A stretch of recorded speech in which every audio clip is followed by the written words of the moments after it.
Hello Nintendo Wii here, welcome back to Let's Play Retro Games, and welcome to my review of this controller here, the SF30 Pro by 8BitDo. I'm going to be splitting this review up into a few different sections, just like I did with my Super NT video. So I'll put in the description some timestamps to the different sections, but let's get started with an unboxing. What you get in here is the controller, of course, which is really nice. I'll get to how it looks and feels a bit later on. You also have some instructions which you need to make sure you keep hold of, because it does have some really important information here, and you actually won't be able to sync it if you don't read the instructions. So for once you can't just throw them away, you do actually need to have a look at them. And of course you also get a little USB charging cable, and you can also use it to get the new firmware on the controller as well. So there's the three things that come in the box. And a nice look at the box itself there. So for part 2, I'm going to go over what systems this controller here is compatible with and which ones it unfortunately isn't compatible with. So of course it's billed as a Switch Pro controller alternative. It's got all the right buttons for the Switch, it's got 2 L and R buttons. Compared to an original SNES controller, it's actually got 2 L and R buttons, R1 and R2, or yeah, they called R1, R2 on here, but on the Switch it's ZR and ZL. It even has motion control, which works really well. I played it with Splatoon and it works great. It actually feels just as good as the real thing. It's also compatible with Windows and Mac. I used it on my MacBook to play some emulated games. Bit of a dirty word here, but I used it to play some games on my MacBook. I can also use it on my iMac. It also works on Windows. I haven't got Windows to test it on, but I presume it works exactly the same as it does on Mac, which is perfect once you get it set up. It also works on the Super NT that I did the review of. The way you can get it to work with that is to pick up this little adapter here called the 8BitDo wireless receiver. And basically one end plugs into a SNES, or a Super NT in this case, and you press the little button on the back and you can pair it with the controller. And it works flawlessly, there's almost no lag. So that's what it does work with. Unfortunately, oh, and it also works with Android. Unfortunately, it doesn't work with iPhone, with iOS. It doesn't work on PS4 or Xbox One. I'm not sure why, because it seems like it's just Bluetooth. It's just simple Bluetooth connectivity. In fact, when you pair this to the computer, it actually comes up as a DualShock 4. Which makes sense considering the design of it, but for some reason it doesn't actually work on PlayStation. So now for some comparisons with actual controllers. Here I've got an official SNES controller, and here's the SF30. As you can see, they're pretty much exactly the same size. They have exactly the same button layout, apart from the extra triggers on the back that I mentioned earlier, and of course the extra analog sticks. They do jot out slightly on the back, you can see there, but they don't really get in the way when you're playing. Like when you're holding it like a normal controller, you don't actually get in the way of the sticks. So it actually feels exactly like using a SNES controller. The D-pad, while not quite as good as an official one, is probably one of the best third-party D-pads that I've ever used. I played a lot of Mega Man with it on the Switch. I even played some Super Meat Boy and I was able to get through the levels perfectly, so that definitely says something about the quality of it. The buttons themselves are really nice and clicky. You can probably hear that. Lovely click. In comparison to the SNES ones, which are actually a bit more spongy, so in some ways I actually prefer the buttons on here, because one of my favourite SNES controllers is actually a third-party one with clicky face buttons. The start and select buttons are exactly the same as far as I can tell. They're both made of rubber. They give you sort of a bit of a click when you press them down, but not really a lot.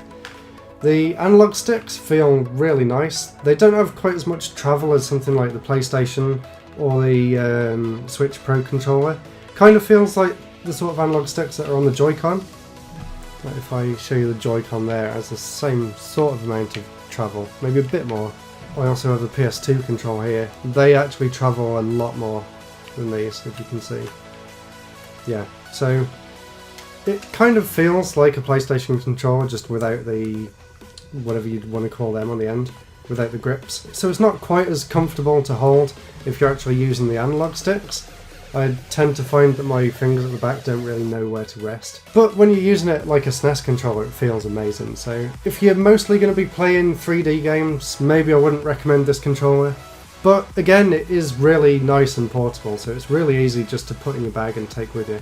And I especially love the fact that it can link up with my laptop, so I'll definitely be taking it around with me as a sort of companion controller for playing PC games and Switch games on the go, because obviously you can stand it on the dock and play it that way. There's a little light at the bottom so you can see what it's connected to and what player you are, if you happen to have more than one.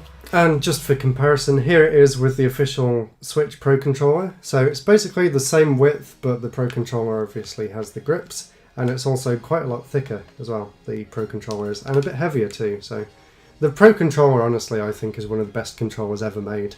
So if you have the choice and if you have the extra cash, definitely go for the official Pro Controller. But if you do want something a bit more compact, a bit more portable, and you love the SNES style of the controller, the nice face buttons and the D-pad, I'd actually say the D-pad is slightly better than the Pro Controller, but everything else is better on the Pro Controller. So if you're playing a lot of 2D games, I'd definitely recommend this. If you like the feel of the original SNES controller, that's another recommendation. And if you want to use it with some other systems. I know you can use the Pro Controller, but it's not quite as simple as using this, which has its own setup for each different thing. So, missing features. Unfortunately, there are a few things that this doesn't replace with the Switch Pro Controller. One of the things is it doesn't have NFC capabilities, so that means you can't scan amiibos onto it. Not that you really use amiibos that much anyway, but it's just something worth pointing out that you can't use amiibos on the controller. You can obviously just put them on the actual Switch itself, so not really a big deal, but it is a little something to bring up. And the other thing, which may be a bit more important, is the fact that when the Switch is docked, you can actually press the home button on the official Pro Controller to turn the TV on and turn the Switch on. Unfortunately, you can't actually turn the Switch on using this, which I'm not really sure why. So that's maybe a slight downside if you don't really feel like getting up and pressing the button on the top of the Switch. And the third thing, the rumble isn't quite as good as an official controller, but apart from them three things, it features exactly the same set of features as an official controller. You can even use a little star down there to take screenshots in the game. So I'm really happy with it, I'm really enjoying it. So I did mention earlier about needing the instructions, and that's because each system that I just mentioned has a different way of connecting to it, which was really confusing to me at first, but after reading through these, it kind of makes sense. Basically, if you're connecting it to a Mac, or if you're connecting it to the 8BitDo wireless receiver, before you turn the controller on, you have to hold Start and A at the same time until the lights on the bottom start flashing, and then press the sync button on the top. If you want to connect it to the Switch, you have to hold Start and Y. I think it's just a different sort of Bluetooth mode, so there's a few things you have to take into consideration.